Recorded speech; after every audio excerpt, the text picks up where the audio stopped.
Coming to you from the Oddball Podcast Studios in New York City. My name is Vin Forte, and you're listening to Oddball with Vin Forte. Go follow the show over on social media, over on Twitter at Oddball Podcast. Follow me on Twitter at Mighty Vin. Follow me over on Instagram at Vin Forte NYC. We're doing a lot more streaming on Twitch, twitch.tv/Mighty Vin. Go follow that, subscribe. It's free. Speaking of free and subscribing, if you're only listening to the pod, you're missing out on the video component now. Go to YouTube, youtube.com/@Oddball Podcast. For the videos, go share those around. There's clips on social media, share those as well.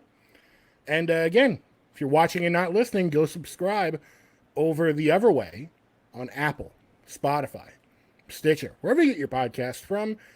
You know where you get your podcast from because you're listening to one right now. I'm a mess today.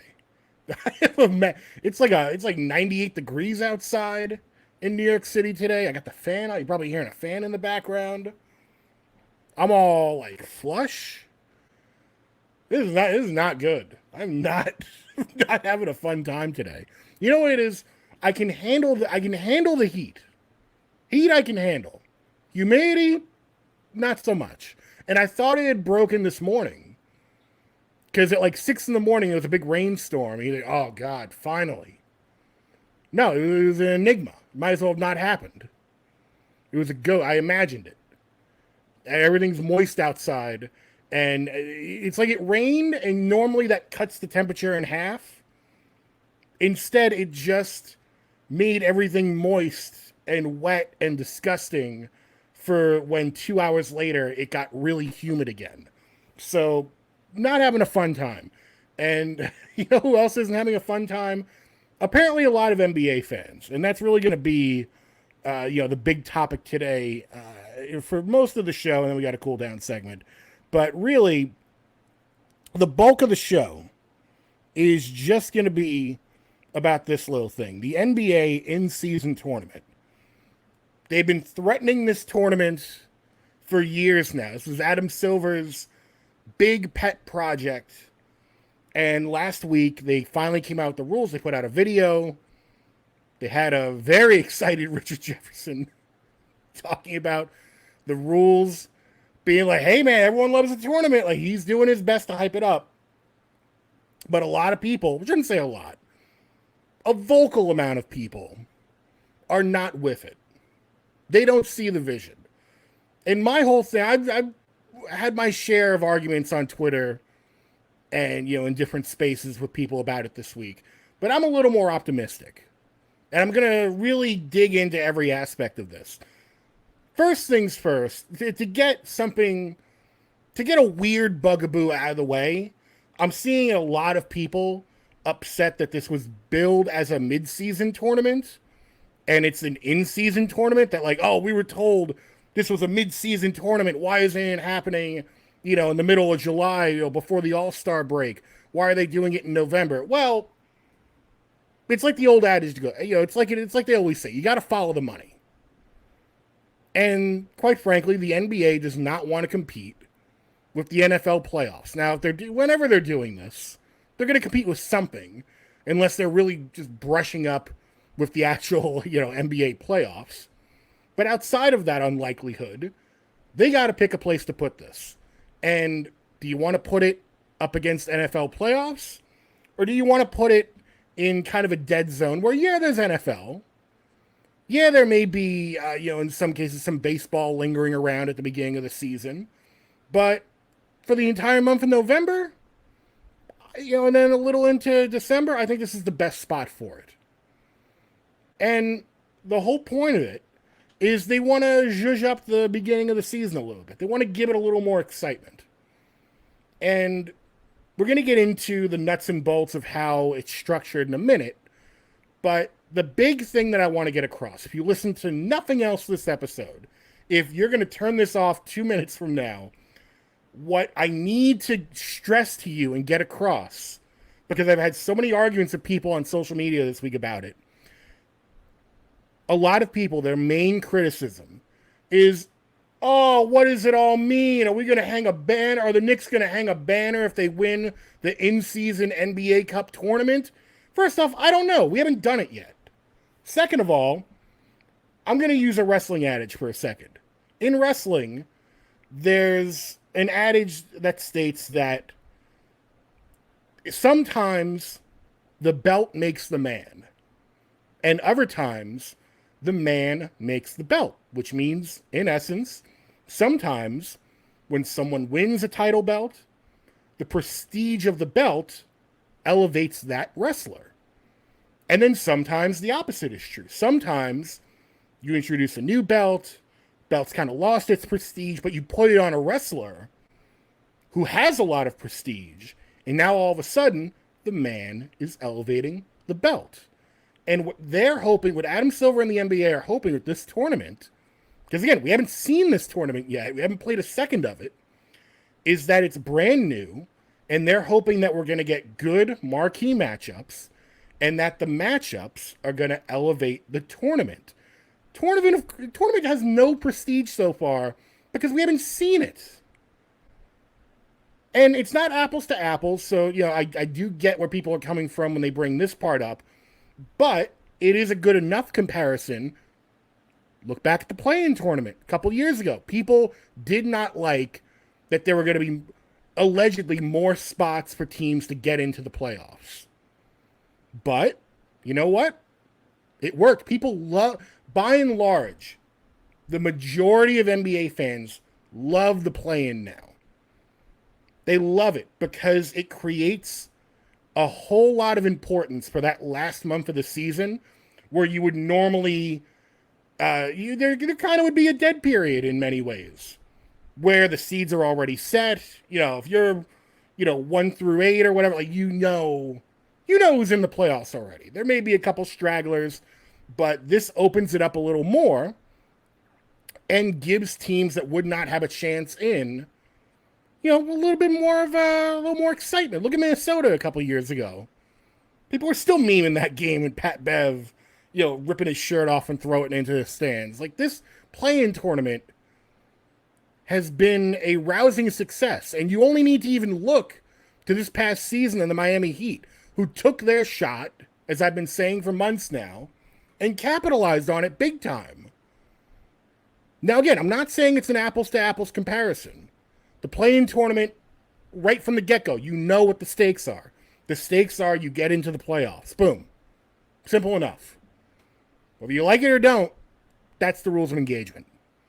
But again, the play-in tournament, the in-season tournament, we don't really, we know what the stakes are. The stakes are $500,000, per player, per team. And the NBA Cup, and then there's like a most valuable player, and all tournament awards and stuff like that. So we know what the physical, what the tangible attributes are in terms of winning. But what we don't know is the prestige. And again, I think that's where a lot of people are getting hung up because they're looking at, well, how does the prestige or lack thereof of this tournament help a particular team? When I'm telling you, it's the opposite. It's the exact opposite way around, where they're hoping that by the time the knockout round comes around, if you've got, LeBron versus Steph, or, if you've got the Knicks, like I mentioned before, if you're telling me, and I was listening to our friend Kazim Famuide on Count It before, on the PointsBet network. Shout out to him. He brought up a great point. You're telling me Knicks fans who salivate and storm the streets of New York City at even a single playoff win would not go crazy for winning even the in-season tournament? If they get you'll see it happen. Mark my words. It will happen. They will go crazy if they get far in this tournament. Believe that.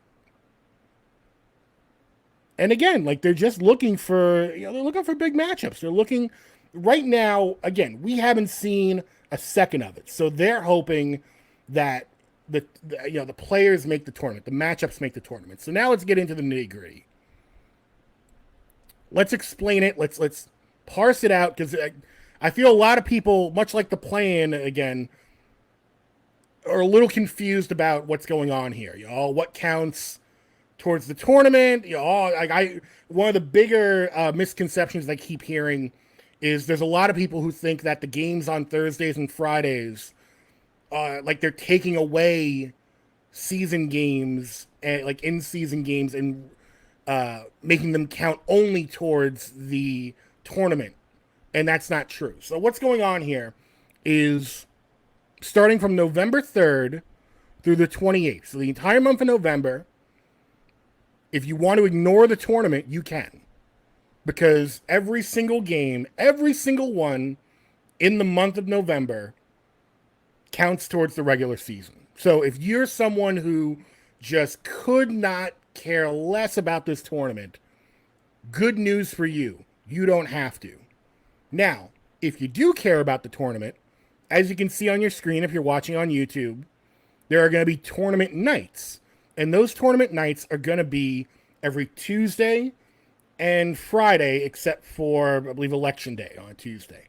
But for the most part, every game that's played on a Thursday and Friday is going to count both towards the regular season and towards the tournament. As you can see on your screen, there's different groups that are drawn up. So everyone's going to play everyone in their group through those tournament nights. Okay? So make it clear again. Crystal as I can make it. It's going to count towards both the regular season and the tournament. Okay? Then, from December 4th through 5th, got the quarterfinals. So what do the quarterfinals mean? That means it starts to become a knockout tournament. So the best teams from those group stages play each other in the quarterfinals and knockout rounds. Then on December 7th, it's the semifinals where, again, same thing, knockout rules apply. And then on December 9th, it's the championship game. Now, again, there's a lot of confusion about the knockout round because people go, oh, are you going to have to play, yay many more games? And no, because the knockout round games, from my understanding, are also going to count towards the regular season games. Now you're saying, Vin, if you're knocked out during one of these rounds, what about, what does that mean? Well, if you're one of the teams that get knocked out, you play later in that week another I forget which day it is, but you essentially, the losers of those knockout rounds play each other as a regular season game.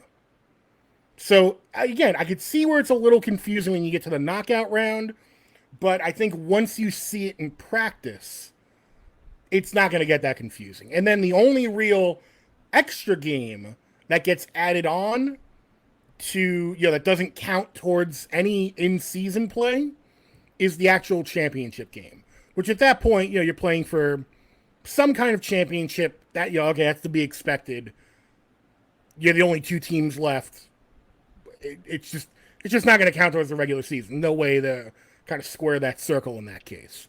Nor would they want it to, because they want that championship game to be, the heart of it, the crux of it. They want that to be special. You don't want it to blend in, to the regular season. If you, again, are one of these people that doesn't care about it, theoretically, you could watch this entire tournament up to the championship game and not give a flying you-know-what until the championship game. And then you just don't have to watch a championship game.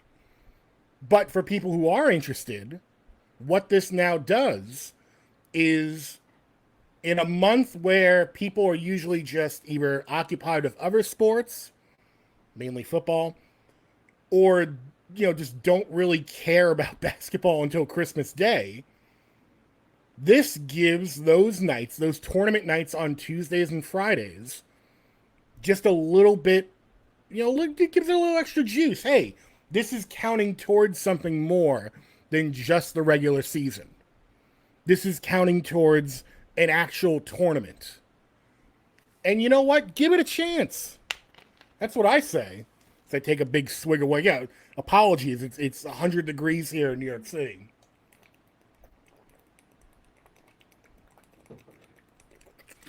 Sorry about that. But hey, like I said, it's not like I can go take a commercial break. We're doing this live to tape, baby. But NBA in-season tournament. Like I said, I'm for it.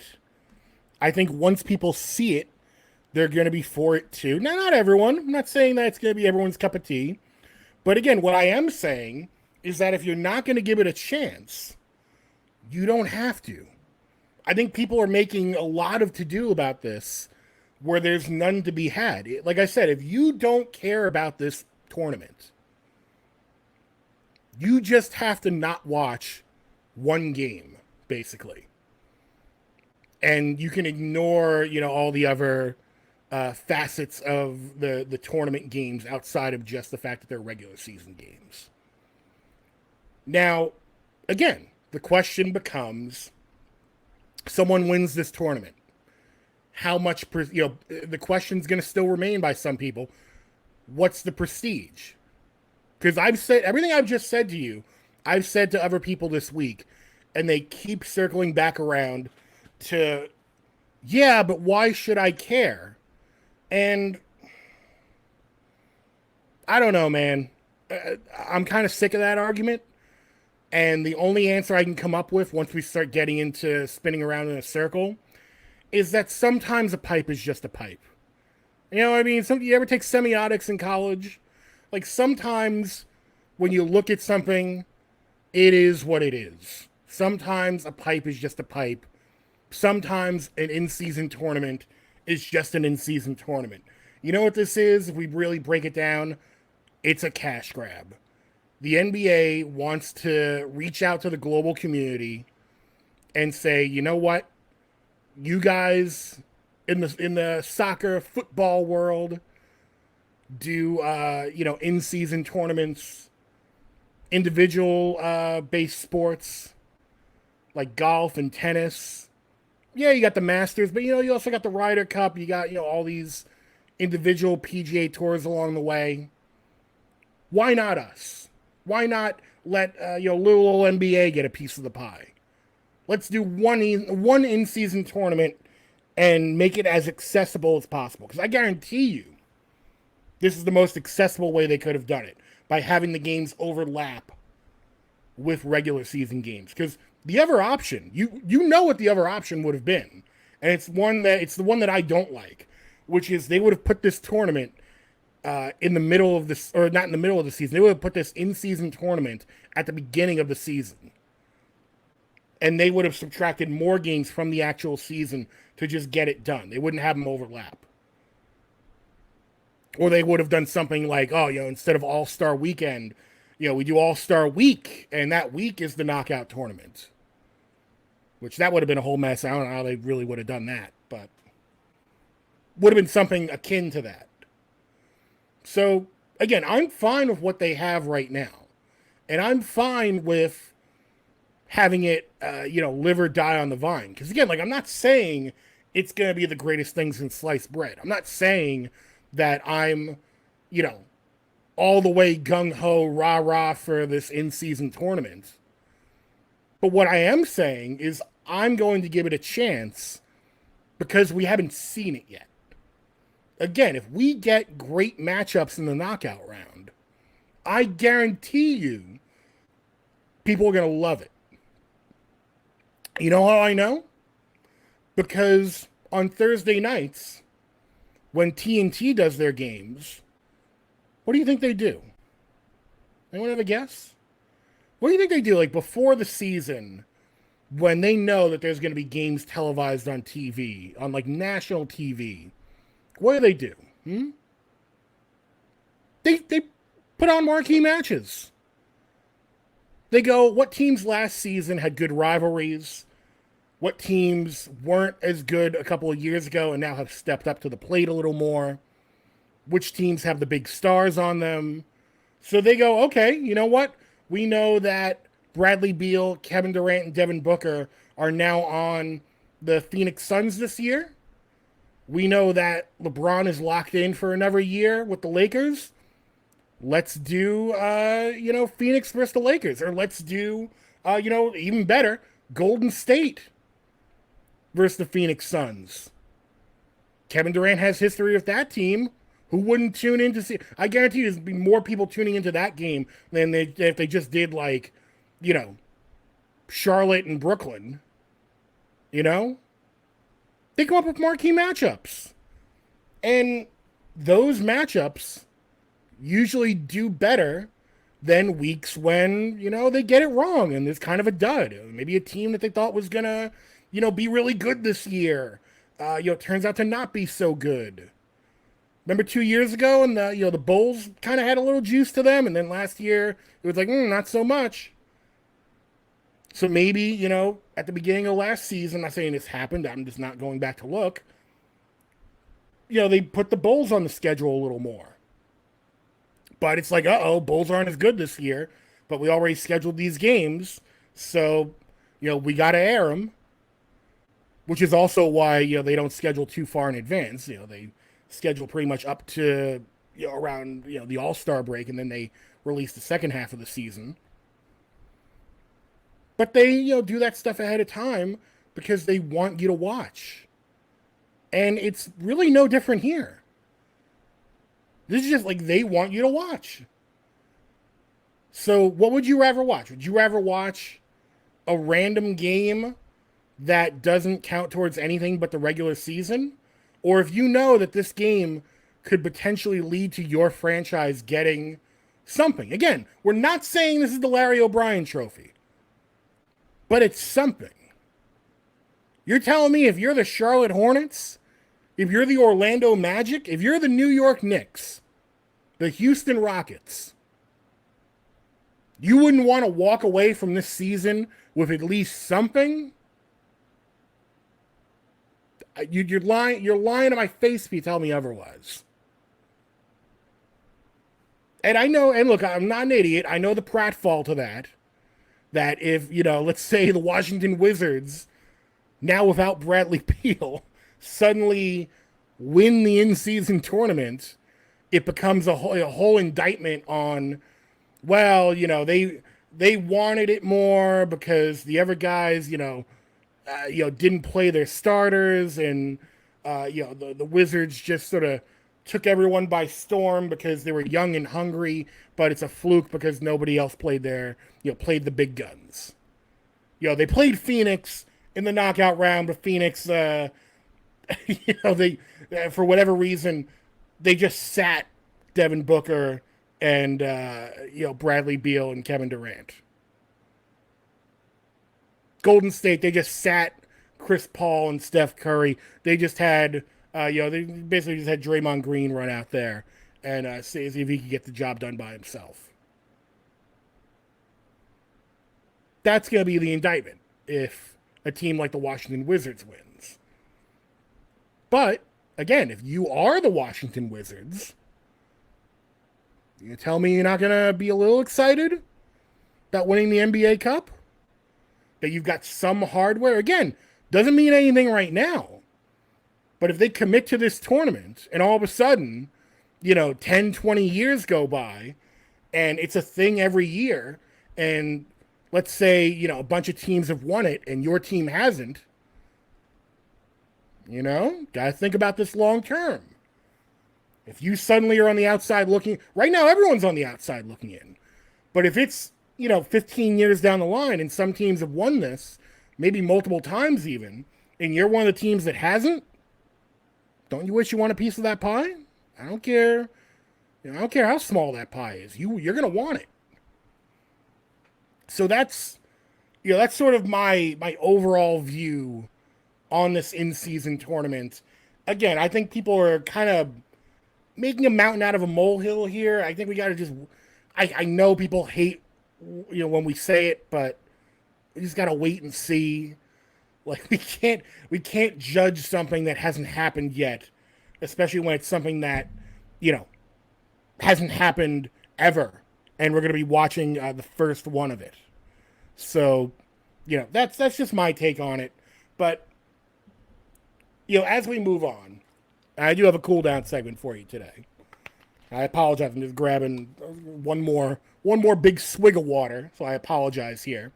But, we move on to the cool down. You know what? While I'm taking this swig of water, why don't you take one guess? Leave it in the comments. Guess what we're going to talk about I'll give you 5 seconds while I take this swig of water. So if you're listening, I apologize that you're not going to get to see me chug this polar seltzer. That's actually just water. But go ahead. Guess what the cooldown segment. I'll give you 5 seconds.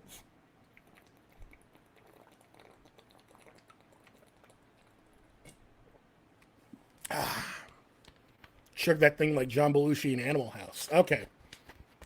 Time's up. Get your answers in? Okay. Well, here it is. If you guessed marble races, step forward and get your prize, because that is what we are talking about this week. Because look, it's summer. Talked about this last year. There's always gimmicky sports, little side quests, if you will, popping up during the summer to get your attention for your eyeballs and your ears. And one of the things that have been around for a little while now are marble races. Specifically, one channel, Gels Marble Races, is sort of the dominant one, but there's a bunch of other channels as well. And they do a bunch of marble race events all throughout the year. But now more than ever is when it kind of spikes because, the dregs of summer are coming up on. Like, this is the time to sit inside in your air conditioning and watch a bunch of marble races. As you can see on your screen, it's, they do stuff where it's not Formula One, it's Marbula One. And it's exactly what you think it is. There's announcers, like professional announcers. There's, different teams based on the marble types and color. There's sponsors, like at SeatGeek, sponsoring the Marbula One. They're at the Marble Olympics, at the Marble League. There's a whole opening ceremony with a flame and everything. Like, this is big business, as you can see again by the SeatGeek sponsorship. We're talking hundreds of thousands, if not millions of people watching these marble races. And I gotta say, every once in a while, I will go down the marble racing wormhole and waste an embarrassing amount of time watching these races. And again, there's all different types. They do it down, sand. There's different sand races. There's ones like this where it's like straight up Formula One style racing. There's like obstacle courses. There's the Marble Olympics that they do every year, winter and summer. Like, this has become not only big entertainment, but big business. You may recall a couple years ago that Last Week Tonight with John Oliver actually bought sponsorship during the pandemic for one of the marble races, because at the time wasn't a whole lot of sports going on. So a lot of people turned to fringe sports that you could do basically in your home, and marble racing was one of those sports. And you know what? Why not? They sell merch now. They do, like I said, all sorts of takeoffs on Formula One and the Olympics and the marble leagues, like different classes, and March Madness style tournaments. Like, if you're going to poo-poo the NBA Cup and the in-season tournament, then you know what? Do that. But what you shall not do is besmirch the good name of Marbula One and the Marble Olympics. That you will not do. That you must give a chance to. And I'm telling you right now, go look them up. Go look up at least Gels Marble Races and tell me that tell me with a straight face that you don't want to get involved in something like this, where they painstakingly recreate the Olympic opening ceremonies in the name of marbles. You can't do it. I'm telling you can't. And this is my recommendation to you for the week. Again, it's summertime. Things are a little loosey-goosey right now. It's hot and humid here. I was talking to someone from Texas yesterday, and it's like 120 degrees there. It's insane. Last month we had straight up dune here on the East Coast. So, we are well aware of how insane the weather can be here in these United States right now. So hunker down, put your fan on, put your central air on, make sure the baseboard heating is turned off. Don't turn that on. And cuddle up with some nice Marble Olympics and marble racing. I do not think you will regret it. So go check that out. And, with that said, again, a little shorter episode this week. Been doing that lately. We did the Shaq episode last week. Please go check that out. That was a really fun one. My man Kill came through, and we talked about Shaq's rap career. So go check that out. Again, over on youtube.com/@Oddball Podcast. Follow me on Twitter @Oddball Podcast and @MightyVin for the personal account @Vin Forte NYC for the Instagram. Subscribe over on Apple, Spotify, Stitcher, wherever you get your podcast from. Like I said at the top, you know where to get your podcast from because you're listening to one right now. Also, Wrestle Rap. We do 2 episodes a week. It's me and Emilio Sparks. You know him. He's a popular guy. Go subscribe there. And look, again, a little shorter episode this week again. But I think we covered what we wanted to cover. I really wanted to dig in on the in-season tournament. And you know what? Just because it's a shorter episode doesn't mean I haven't been planning some stuff that I think you're really going to like. Again, it's the middle of summer right now. We're a little bit of a down period. But let's just say business is about to pick up real soon. Have a lot of really cool things coming up, and you're not going to want to miss them. So again, youtube.com/@Oddball Podcast. And, if all of that said, I'm going to see you next week. Same time, same place. And, thank you for watching, listening. However you decided to consume this episode. Consume it like water, like I did. Chug it like wine. And enjoy yourself. And I will see you next week. I've been Vin Forte. Bye.